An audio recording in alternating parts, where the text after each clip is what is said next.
Hello student, welcome to Equator Academy Dehradun. तो हम लोग जो है अपने भौतिक भूगोल का जो आपका पहला भाग है, यानी कि पहला पार्ट आप कह सकते हैं, वो है आपका क्या स्थल मंडल, जिसको हम लोग इंग्लिश में जियोमॉर्फोलॉजी है, वो शुरू करेंगे। इस कोर्स में आपको ध्यान रखना है, सारी चीज़ें जो है मैं एक एक करके आप लोगों के लिए जो है डाटा कलेक्ट हुआ है, अलग अलग किताबों से हुआ है। तो बहुत हद तक आपको किताबों पे निर्भर नहीं होना पड़ेगा, सारा जो डेटा है आपको मेरी इसी ऐप में जो कोर्स है वहाँ पे मिल जाएंगे। ठीक है। अब बात करें कि जो आपका भौतिक भूगोल होता है, ठीक है, भौतिक भूगोल जिसको हम लोग इंग्लिश में क्या कहते हैं, फिजिकल ज्योग्राफी कहते हैं। ये तीन पार्ट में आपका डिवाइड होता है, या तीन पार्ट में हम लोग पढ़ते हैं। ठीक है, क्योंकि इस हिसाब से हमको पढ़ना होता है। तो जो पहला पार्ट है भौतिक भूगोल का, जो अभी हम पढ़ रहे हैं, इसमें लेक्चर शुरू आप देख रहे हैं नंबर 1, वह है आपका स्थल मंडल। ठीक है, जैसे कि आपको सामने दिख रहा होगा, जिसको हम लोग इंग्लिश में जो है वो जियोमॉर्फोलॉजी कहते हैं। दूसरा जो है वो आपका है जल मंडल। ठीक है, जल मंडल जो है, ये हम लोग इसमें जो ओशनोग्राफी चीज़ें होती हैं वो हम लोग पढ़ते हैं। और आपका जो तीसरा पार्ट है वो है आपका वायु। ठीक है, वायुमंडल, इसमें हम लोग क्लाइमेटोलॉजी के बारे में पढ़ते हैं। अगर मैं एग्जाम के आपके बात करूं, आपके एग्जाम के पॉइंट ऑफ व्यू से, तो आपके पीसीएस में सबसे ज्यादा क्वेश्चन जो देखे जाते हैं वो या तो नंबर 1 मान के चलिए कि वायुमंडल से पूछे जाते हैं।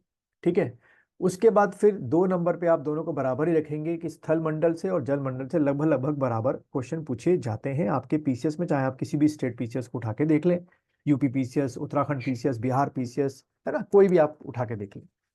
तो लेकिन होता क्या है कि हमेशा जो आपका भौतिक भूगोल होता है उसकी शुरुआत जो होती है वो हमें स्थल मंडल से ही करनी पड़ती है, क्योंकि आपको पहले समझना पड़ता है कि इस पृथ्वी का जो आपका क्या हुआ था, जो इतिहास था, भूगर्भिक इतिहास हो गया, या इसकी उत्पत्ति जो थी पृथ्वी की किस प्रकार हुई थी, तभी आपको चीजें बहुत अच्छी तरीके से समझ में आती है। ठीक है, तो लेक्चर नंबर 1 में हम लोग वही ले रहे हैं।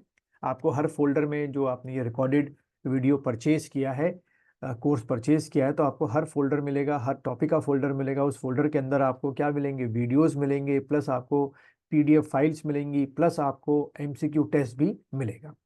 चलिए, तो शुरुआत करते हैं लेक्चर नंबर 1 की स्थल मंडल की। तो सबसे पहला इसके अंदर जो टॉपिक है वो है पृथ्वी का भूगर्भिक इतिहास। ठीक है, जिसको आप इंग्लिश में कह सकते हैं जियोलॉजिकल हिस्ट्री ऑफ अर्थ। तो देखिए, पहला बिंदु जो अक्सर आपके एमसीक्यू में पूछा जाता है वो क्या है, हमारी पृथ्वी की आयु जो है वो 4.6 अरब वर्ष मानी जाती है। ठीक है, तो कल अलग अलग आपके वैज्ञानिक अध्ययन किए गए हैं, तो उसके अनुसार जो है हमारी पृथ्वी की जो आयु है वो 4.6 अरब वर्ष मानी जाती है। ठीक है, तो यही आपका पहला क्वेश्चन ही एमसीक्यू में आ सकता है कि पृथ्वी की आयु बताओ, इन चारों में से क्या है। फिर दूसरा बिंदु देखेंगे, उक्त आयु की पुष्टि, ये हमने कैसे पता किया कि भाई 4.6 अरब वर्ष ही है। उल्का पिंडों और चंद्रमा के चट्टानों के विश्लेषण एवं परीक्षण से प्राप्त हुई है। तो ये आपका कीवर्ड्स हो गए। क्वेश्चन कैसे आ सकता है कि बताओ जो 4.6 अरब वर्ष की आयु बताई गई है पृथ्वी की, उसके दो आधार क्या हैं, ये आपसे एमसीक्यू में पूछ सकते हैं। तो उसके दो आधार क्या हो गए, उल्का पिंडों का अध्ययन जो कि पृथ्वी के वातावरण में दाखिल होते हैं और कुछ उसके जलने से बच जाते हैं, उनका अध्ययन करने के बाद, और चंद्रमा की चट्टानों का अध्ययन करने के बाद हमने ये बताया है कि भाई हमारी पृथ्वी की आयु, इसको रट्टा मान लो, 4.6 अरब वर्ष मानी गई है। ठीक है, तो ये आपका कह सकते हो दूसरा पॉइंट हो गया क्वेश्चन, ये आपका पहला पॉइंट हो गया। फिर देखिए, पृथ्वी के सर्वाधिक प्राचीन चट्टानों के रेडियोधर्मी पदार्थों के परीक्षण उपरांत पृथ्वी की आयु जो है वो 3.9 अरब वर्ष निर्धारित की गई है। ठीक है, तो यहाँ पे दो आयु जो वर्ष है वो आपको मिलते हैं। अब यहाँ से देखो, एमसीक्यू जब बनाएगा एग्जामिनर तो दो अलग अलग क्वेश्चन बनाएगा, और उसको बड़े ध्यान से पढ़ना। अगर पहला वो पूछता है कि उल्का पिंड और चंद्रमा के चट्टानों के आधार पर, तब आपने टिक करना है 4.6 अरब वर्ष होना है। और अगर वो कहता है कि प्राचीन चट्टानों के आधार पर, रेडियोधर्मी पदार्थों के आधार पर पृथ्वी की आयु बताओ, तो 3.9 आपके वर्ष निर्धारित की गई है। तो ये दोनों को बहुत आराम से क्वेश्चन को या प्रश्न को पढ़ना। प्रश्न को पढ़ने में जल्दबाजी करोगे तो क्वेश्चन भी क्या हो जाएगा, प्रश्न आपका गलत हो जाएगा। पृथ्वी के भूगर्भिक इतिहास की व्याख्या का सर्वप्रथम प्रयास किसने किया, तो फ्रांसिस वैज्ञानिक थे, कास्ते दा बफन ने किया। ठीक है, तो ये नाम आपको याद रखना है भाई, कास्ते दा बफन क्या थे, इन्होंने ही ये अध्ययन किया था। तो शॉर्ट में लिख लो, कास्ते दा भवन। बफन। अच्छा, फिर उसके बाद अगर हम बात करें कि हमारे यहाँ जो पृथ्वी के इतिहास है उसको अधोलिखित कालखंडों में विभक्त किया गया है। तो एक पॉइंट बनाइएगा, जैसे मैं डिक्टेट कर रहा हूँ ऐसे लिखिए। पृथ्वी के इतिहास को, इसको इस तरीके से लिखेंगे आप लोग, पृथ्वी के इतिहास को निम्न कालखंडों में, ठीक है, निम्न काल खंडों में, निम्न काल खंडों में विभक्त किया गया है। ठीक है, निम्न काल खंडों में विभक्त किया गया है। तो ये 3 कालखंड जैसे कि आप देख रहे हैं, आपकी स्क्रीन पे आपको दिखाई दे रहा होगा। पहला कालखंड जो है वो क्या है, महाकल्प जो है उसे कहा जाता है। इसको अगर मैं इंग्लिश में बोलूँ महाकल्प को, तो इसको इंग्लिश में जो है एरा कहा जाता है। ठीक है, इसके बारे में क्या लिखा है मैंने, यह सामान्यतः सबसे बड़ा कालखंड होता है। उसके बाद फिर आपका क्या होता है, युग आपका होता है। ठीक है, तो पहला वाला क्या हो गया, आपका एरा हो गया। दूसरा वाला आपका क्या युग होता है, इसको इंग्लिश में ईपो करके प्रोनाउंस किया जाता है, EPOCH। और तीसरा आपका शक होता है या कल्प होता है, इसको ही क्या कहा जाता है, पीरियड कहा जाता है। ठीक है, इसको पीरियड कहते हैं। तो युग के बारे में क्या है कि महाकल्पों को पुनः युगों में विभक्त किया गया है, जिन्हें क्रमशः प्रथम, द्वितीय, तृतीय और चतुर्थ कहा जाता है। ठीक है, उसके बाद शक या कल्प, जिसको मैंने बताया इंग्लिश में पीरियड कहते हैं, इसको प्रत्येक जो आपका युग है उसको पुनः किस में बांटा गया है, छोटे छोटे शक या पीरियड में अथवा कल्प में विभाजित किया गया है। यानी कि अगर हम देखें, एक इंग्लिश में देख लेते हैं कि सबसे बड़ा क्या हो गया, आपका एरा हो गया। ठीक है, एरा को किस में बांटा गया है, आपका इपो में बांटा गया है, इपोक में बांटा गया है, यानी कि युग में बांटा गया है। और फिर इसको जो है आपका बहुत सारे किस्में पीरियड में, यानी कि आपका किस्में शक या कल्प में बांटा गया है। ठीक है, इस तरीके से एक चीज आपको ध्यान में रखनी है। आगे बढ़ते हैं। अब देखिए क्या लिखा हुआ है कि अब इसको करने से पहले हम पहले यहाँ पर देख लेते हैं। यहाँ पर मैंने रखा था, हाँ, ये थोड़ा सा स्लाइड थोड़ा सा मैं पहले पीछे रख देता हूँ इसको, कि थोड़ा सा ध्यान रहे आप लोगों को। ठीक है, तो अब हम देख लेते हैं महाकल्प, युग, शक। तो हम पहले देखेंगे कि जो ये एरा है, महाकल्प है, पहले आपको उसको याद करना है। ठीक है, उसी को अगली साइड में करना था। तो देखिए ये आपके महाकल्प हैं जिनको मैंने बताया कि एरा में है। तो इसको वीडियो को पॉज करके, ठीक है, ये सारे के सारे जो महाकल्प इनको आपको लिखना पड़ेगा। कई बार यहाँ से ही आपके जो MCQ हैं वो बनने शुरू हो जाते हैं। किस तरीके के MCQ बनते हैं, तो पहले तो आप पहले इसको लिखेंगे कि सबसे पहला जो है, यानी कि सबसे पुराना जो महाकल्प यानी कि एरा है वो है आपका आर्कियोजोइक। ठीक है, जैसे कि आप देख रहे हैं सामने। उसके बाद है आपका प्रोटियोजोइक, इंग्लिश में भी साथ में लिखें, ज्यादा अच्छा याद होगा। ठीक है, प्रोटीरोजोइक, उसके बाद पैलियोजोइक, उसके बाद मीसोजोइक, उसके बाद सीनोजोइक और उसके बाद नियोजोइक। ठीक है, तो वीडियो को करें पॉज और पहले ये सारे के सारे जो एरा हैं यानी कि आपके महाकल्प उनको लिखें। चलिए, तो आपने वीडियो को पॉज कर लिया होगा। वीडियो को पॉज करने के बाद आप दोबारा ही वीडियो देख रहे होंगे, तो मैं आगे बढ़ता हूँ। तो इसको आपको रट्टा मार लिया होगा आपने, और लगातार इसको आप क्या करें, सबसे अच्छा है कि इसको नोटबुक में एक प्लेन A4 साइज पन्ने पे लिख के अपने जो भी आपकी दीवार या आपकी क्या है सामने पढ़ने की वॉर है उसमें इसको स्टिक कर दें, चिपका दें और लगातार पढ़ते रहें। ठीक है, आगे बढ़ते हैं। अब अगला देखिए क्या लिखा है कि जो आपका आर्कियोजोइक और प्रोटीरोजोइक है। ठीक है, ये कौन से आपको याद क्या है, कौन से आपके महाकल्प हैं, पहले वाले देखो, फिर से फ्लाइट दिखा देता हूँ, आर्कियोजोइक। ठीक है, आर्कियोजोइक और प्रोटियोजोइक है। ठीक है, तो आर्कियोजोइक और प्रोटियोजोइक महाकल्पों को सम्मिलित रूप से क्या कहते हैं, प्री कैम्ब्रियन महाकल्प कहा जाता है। तो ये देखिए एक और क्वेश्चन आपके MCQ के लिए तैयार हो गया कि बताओ भाई, आर्कियोजोइक और प्रोटीरो जो जोइक है, प्रोटीरोजोइक, उनको सम्मिलित रूप से क्या कहा जाता है।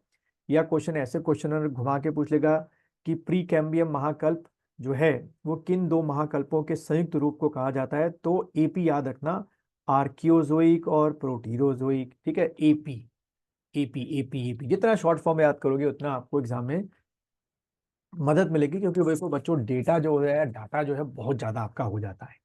अच्छा, फिर देखिए दूसरा बिंदु क्या लिखा है मैंने, आर्कियोजोइक और प्रोटीरोजोइक महाकल्पों को सबसे लंबी अवधि का माना जाता है। वो हो गई क्यों, क्योंकि आप दो जो महाकल्प हैं उनको आपस में जोड़ रहे हैं।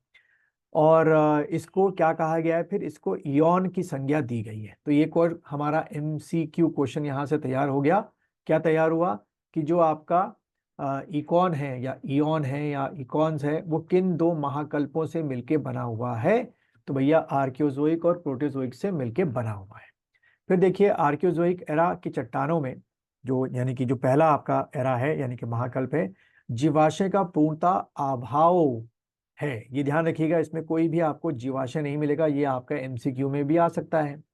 इसमें ग्रेनाइट और नीस की प्रधानता होती है। अब अगर मैं बात करूं इस फैक्ट के आपके किसमें आपके एग्जाम में आने की संभावना किस प्रकार हो सकती है, आपसे प्रश्न इस प्रकार से पूछा सकता है कि बताओ इनमें से कौन सा जो आपका क्या है, जो स्टेटमेंट है वो गलत है। तो क्या दे देगा आपको स्टेटमेंट की आर्कियोजोइक महाकल्प में बहुत सारे फॉसिल पाए जाते हैं? गलत, बिल्कुल भी फॉसिल यानी कि जीवाश्म नहीं पाए जाते हैं।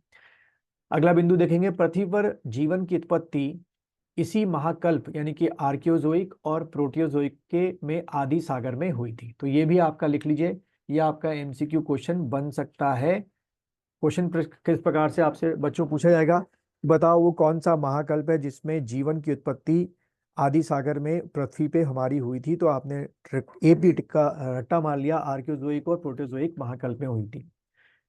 ठीक है, फिर अगला बिंदु लिखेंगे या देखेंगे, प्रोटियोजोइक महाकल्प में समुद्र में विविध प्रकार के जीवों का विकास हुआ। तो ये भी बहुत ही इंपॉर्टेंट एमसीक्यू पॉइंट बन सकता है।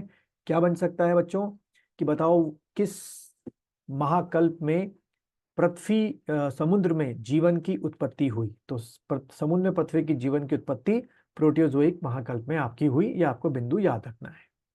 चलिए अगले बढ़ते हैं। पृथ्वी की उत्पत्ति आज से लगभग क्या मानी जाती है? 4.0 अरब वर्ष पूर्व एक ज्वलित गैसीय पिंड से रूप से हुई। ठीक है, यानी कि उदय जो हुआ वो हम हमारी पृथ्वी कैसी थी? गैसीय पिंड के रूप में थी। और लगभग 0.6 अरब वर्ष में उक्त गैसीय पिंड के ऊपर भूपटल का निर्माण हुआ। इसी भूपटल पे हम लोग क्या कहते हैं, हम इंसान जानवर सब लोग जो है रहते हैं। भूपटल के निर्माण काल को अजीवी महाकल्प यानी कि एजोइक इरा की संज्ञा दी गई। ठीक है, तो ये भी आपसे एमसीक्यू पूछ सकते हैं कि किस काल में, किस महाकाल में आपके भूपटल के निर्माण हुआ जिसपे भाई पूरी इंसानियत बसी, पूरा जीवन बता? तो एजोइक या आजीवन महाकाल पे, अजीवी महाकाल महाकाल बोल सकते हैं। भूपटल की स्थापना से लेकर आज तक पृथ्वी के इतिहास को जीवी जोइक एरा के रूप में अभिहित किया यानी कि कहा जाता है। ठीक है, चट्टानों की आयु के अनुसार जीवी महाकल्प को 5 भागों में बांटा गया है।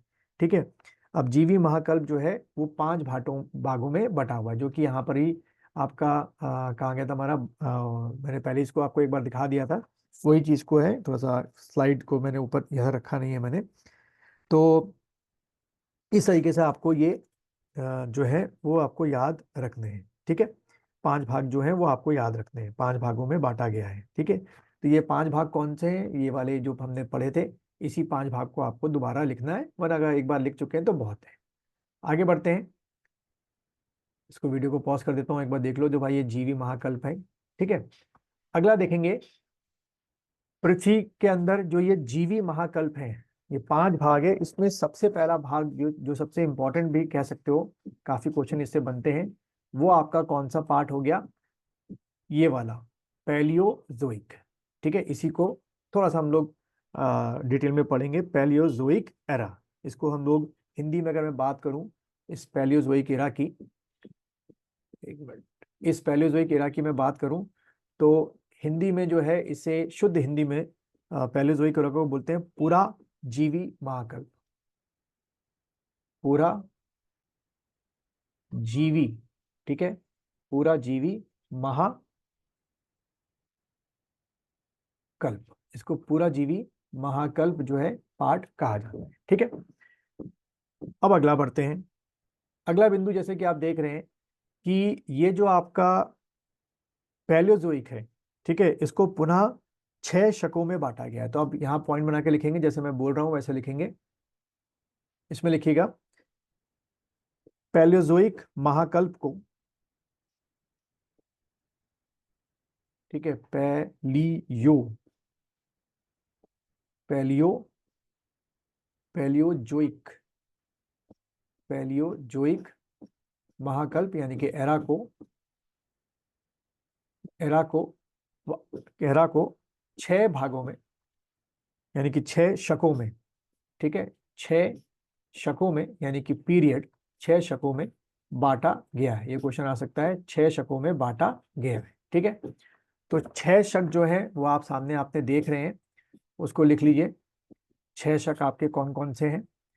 सबसे पहला जो हो गया आपका कैम्ब्रियन आपका हो गया पीरियड, ठीक है। तो क्वेश्चन दूसरा पहले आप लोग लिख लो, वीडियो को पॉज करके या साथ साथ में लिख लो तो लिख दो। पहला हो गया कैम्ब्रियन पीरियड, दूसरा हो गया ओडोविसियन पीरियड, उसके बाद आपका हो गया सिल्यूरियन पीरियड, फिर आपका हो गया डिवोनियन पीरियड, फिर आपका हो गया कार्बोबोनिफीरस पीरियड और पर्मियन पीरियड, ठीक है। तो ये आपके 6 भाग जो हैं वो आपके हो गए, ठीक है। अब पहला जो आपका MCQ यहां से बन सकता है वो क्या बन सकता है? वो ये बन सकता है, इन 6 भागों को आपको याद करना है। पूछेंगे कैसे? इन 6 शकों को या पीरियड को पूछेगा कि जो आपका कार्बोनिफीरस पीरियड है बताओ किस महाकल्प यानी कि एरा के अंदर में आता है। किस में आता है? पैलियोजोइक महाकल्प के अंदर में आता है।